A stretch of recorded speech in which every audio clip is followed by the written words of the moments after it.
Tuloy-tuloy ang special payout ng Department of Social Welfare and Development o DSWD para sa mga MC taxi driver at service delivery rider.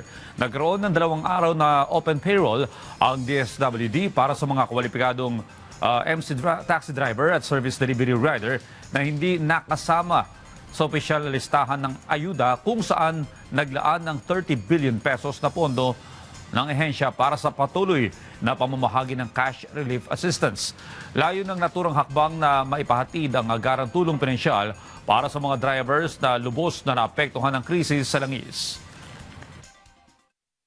Currently, ngayon, January, para matukoy natin how many of the drivers included in the clean list ang nakatanggap na po ng kanilang financial assistance or cash relief assistance.